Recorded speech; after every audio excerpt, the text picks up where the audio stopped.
In the fall of 1968, a seventh-grade teacher in Youngstown, Ohio, was told by her principal to stop teaching boys how to stand when a woman entered the room. The lesson had been part of the standard civics curriculum in that district since 1924. By 1971, it was gone. By 1975, the textbook itself had been pulled. The boys in that classroom were the sons of steelworkers and machinists. Their fathers had been taught the rule by their own fathers, in kitchens, on porches, in garages. The fathers kept teaching it after the school stopped, for one more generation. Then the fathers got tired, then the fathers died. Then the rule was gone entirely. They did not call them manners. They called them the things a man does. Quiet rules drilled into boys before they were tall enough to reach the kitchen counter, enforced without explanation by men who had learned them the same way. Between 1968 and 1978, American schools systematically removed every one of these lessons from their curricula. The reasons were many. The result was one. We raised a generation of boys with no instruction manual, and then wondered why the rooms they walked into went quiet for all the wrong reasons. Number 27 on this list was banned from a Pittsburgh school district in 1972, and the working-class fathers who kept teaching it at home produced sons who closed sales for 40 years that the college boys could not touch. Number 14 was called sexist by a 1974 education committee and erased from public schools in 3 states. And modern etiquette consultants now charge $800 a day to teach a watered-down version of it. And number 2, the rule working-class fathers in steel towns enforced more strictly than any other, was the single behavior that separated a boy who would be hired from a boy who would not. These 30 rules were not about being polished. They were about being trusted. Hit that subscribe button.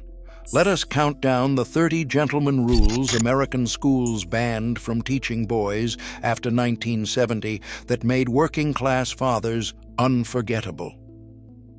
Number 30. Stand when she enters. When a woman walked into the room, every boy at the table stood, briefly, until she was seated. For a 14-year-old in Akron in 1965, sitting at his uncle's kitchen table when his aunt came in with groceries, the stand was automatic. His father had corrected him twice at age 6. The lesson had stayed. The stand was not about the woman, it was about the boy. It said he had been raised. Number 29, remove the hat indoors. A hat came off the moment a boy crossed any threshold, house, church, restaurant, or classroom. For a paperboy in 1962 in Scranton, stopping inside a customer's vestibule to collect, the hat was in his left hand before his right reached the doorbell. The customer noticed. The customer tipped extra for years. Schools taught this until 1971. The hats stayed on. The tips stopped. Number 28. Open the door and hold it. Not just for women, for old men, for mothers carrying children, for the person 3 steps behind you, for a high school junior in 1966 Toledo, walking into a hardware store behind a man on crutches. The held door cost him 11 seconds. The store owner saw it. 6 months later, the boy had a part-time job there. Schools cut the lesson for taking too long. Number 27. The firm handshake with eye contact. Right hand only. 2 pumps. Eyes locked on his eyes the entire time. For a 17-year-old in 1964 Pittsburgh, walking into his first Union Hall meeting with his father, the handshake was the only thing the older men measured. A weak hand meant a weak boy. A wandering eye meant a boy who could not be trusted on a crew. By 1972, shop class was gone. So was the handshake. Number 26. Address older men as sir. Every man over 40 was sir, not as a class marker, as a default.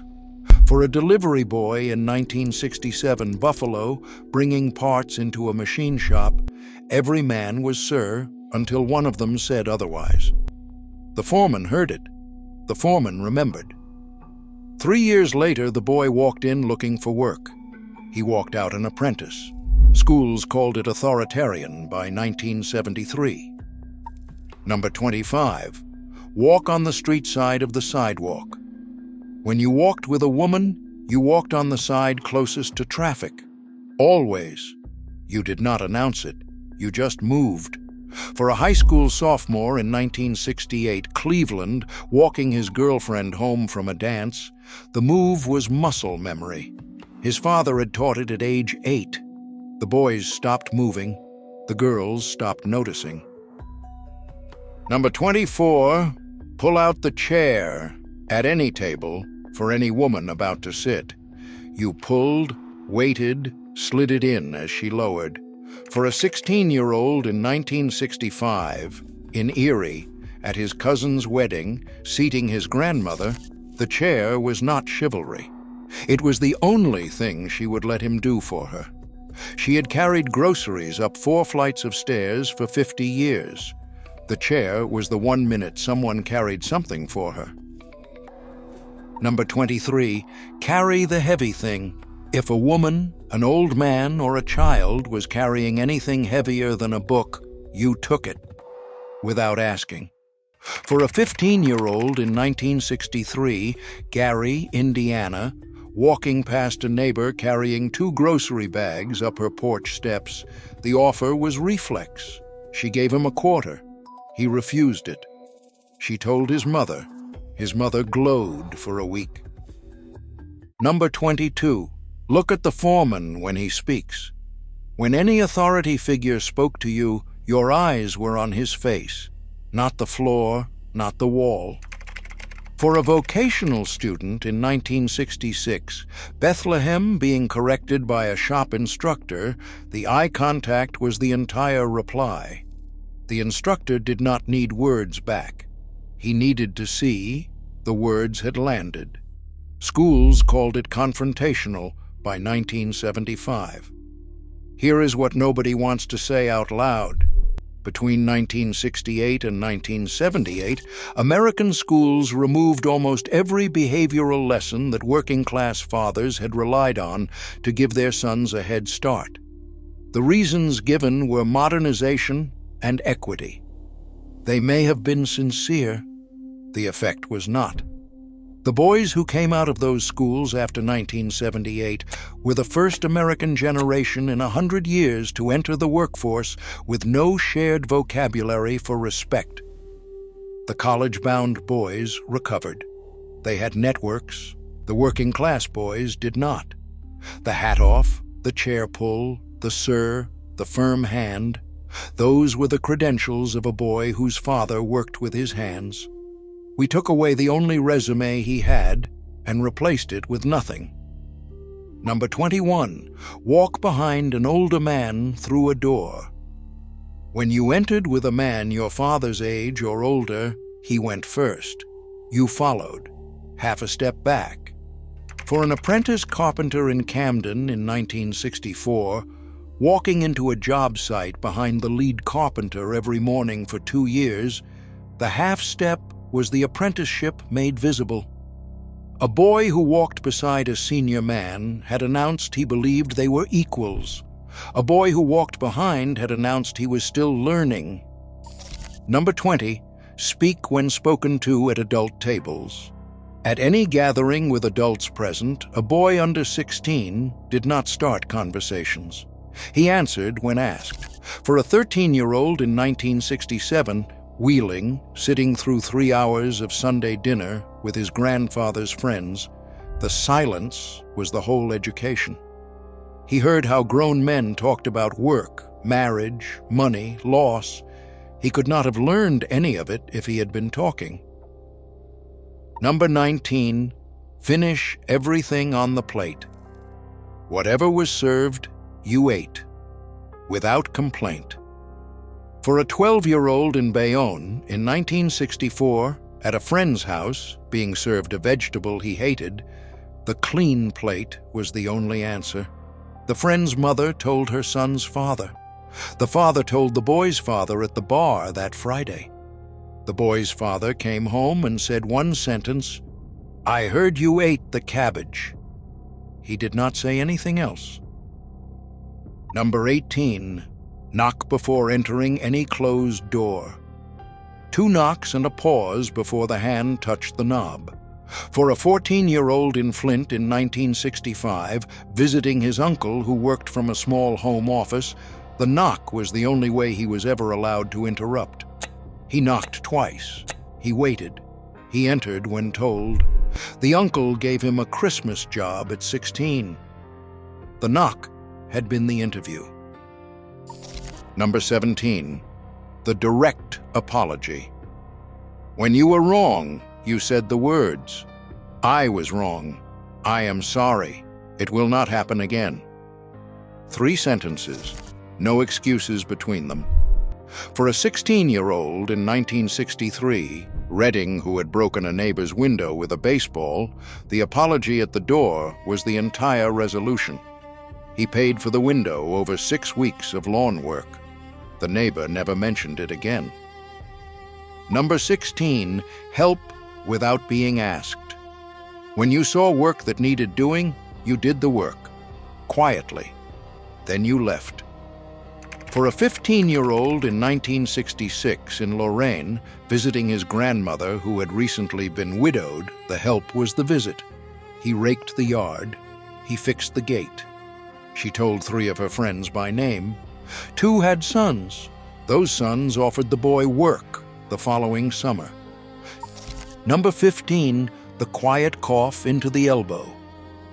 When you needed to cough or sneeze in any company, you turned away and covered completely without making a production. For an 8th grader in 1968, Allentown, sitting in a customer's living room while his father repaired a furnace, the quiet cough was the whole presence. The customer noticed nothing. That was the point.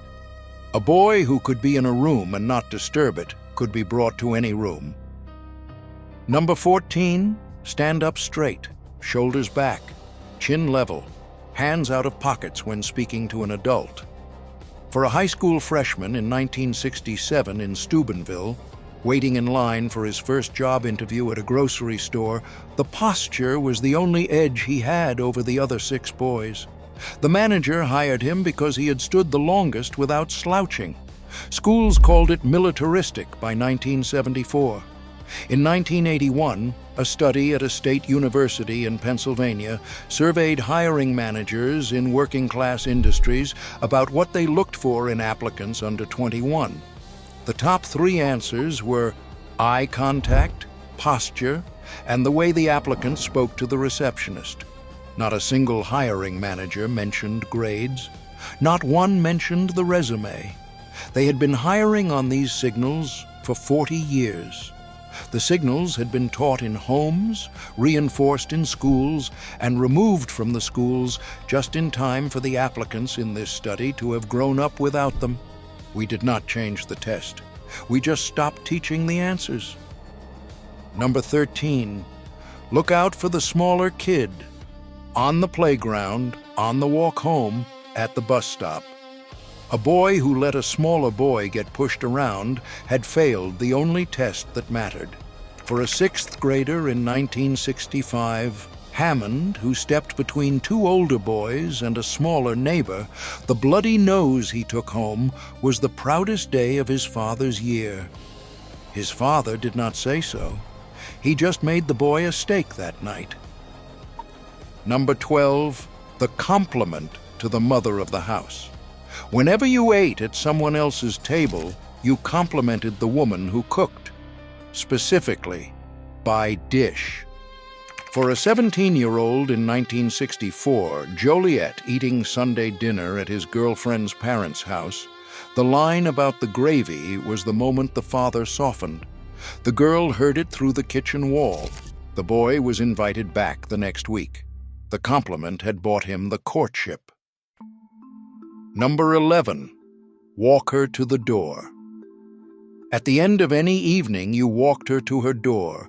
You waited until she was inside, then you left.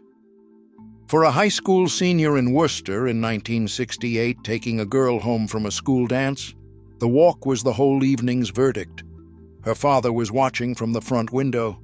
The boy did not know. The walk had been seen anyway. He was welcomed back. Number 10. The strong voice on the telephone.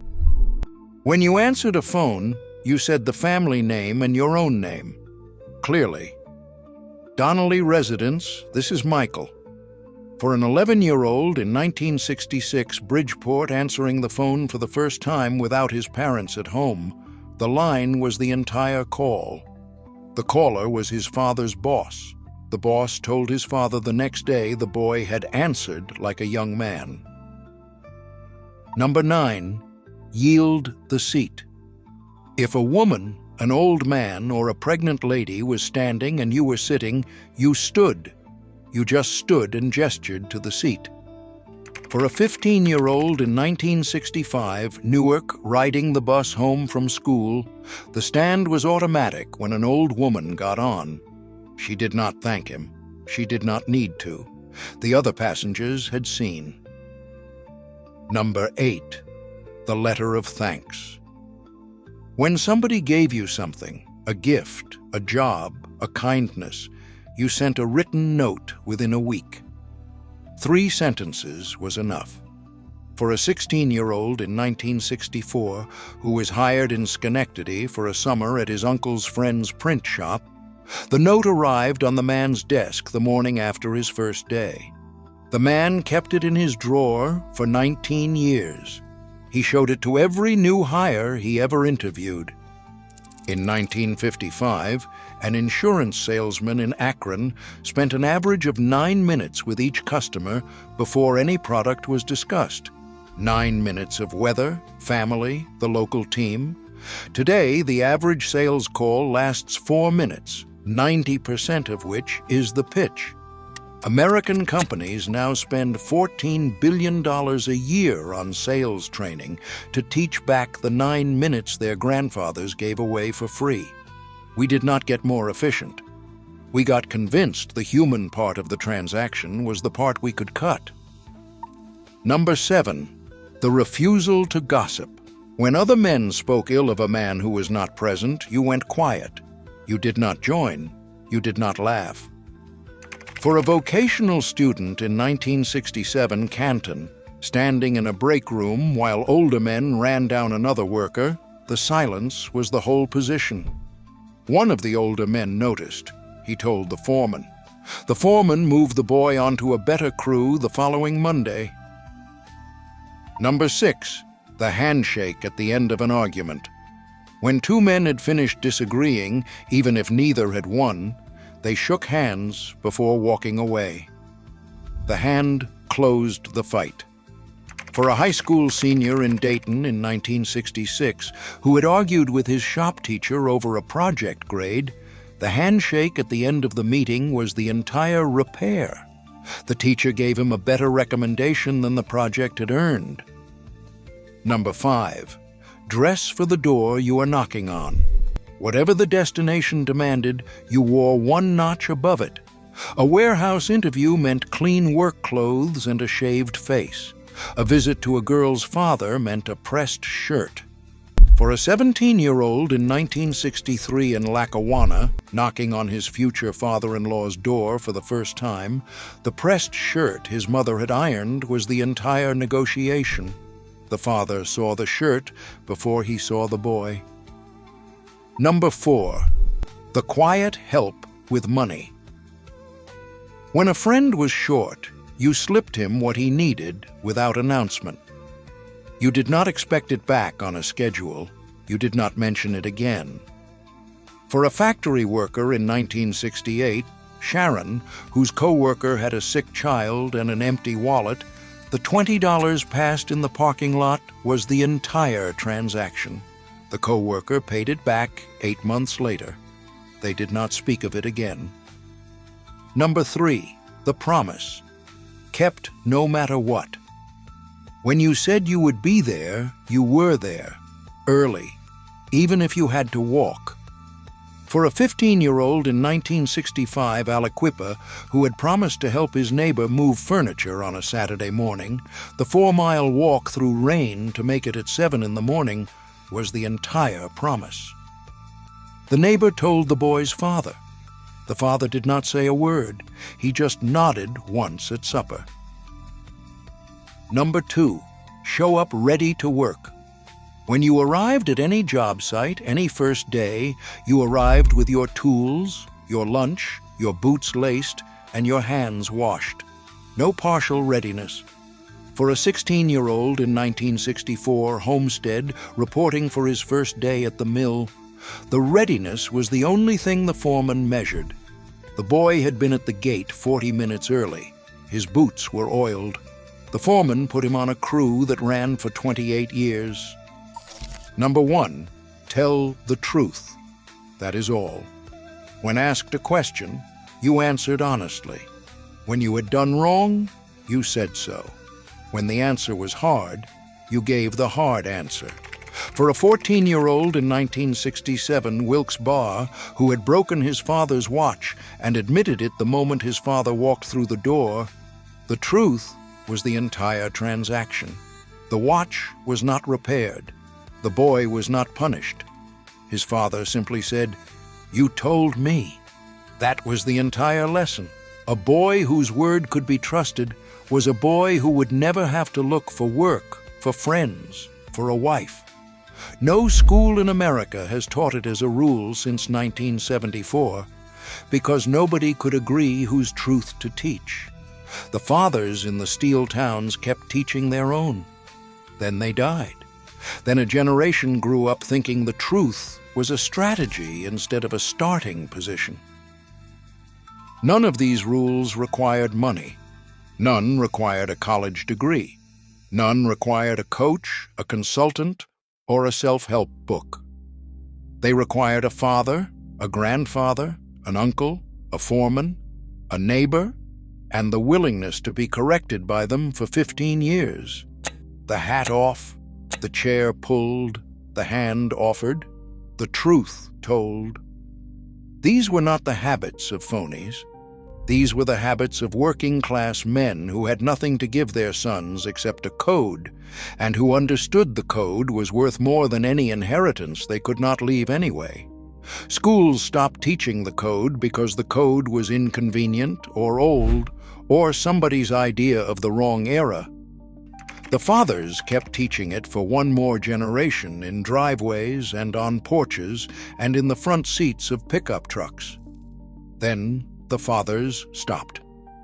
The code did not fail. The code was abandoned. The door frame is still there. The hat is still in the closet. The only thing missing is the father who used to stand beside the boy and quietly tell him what to do next.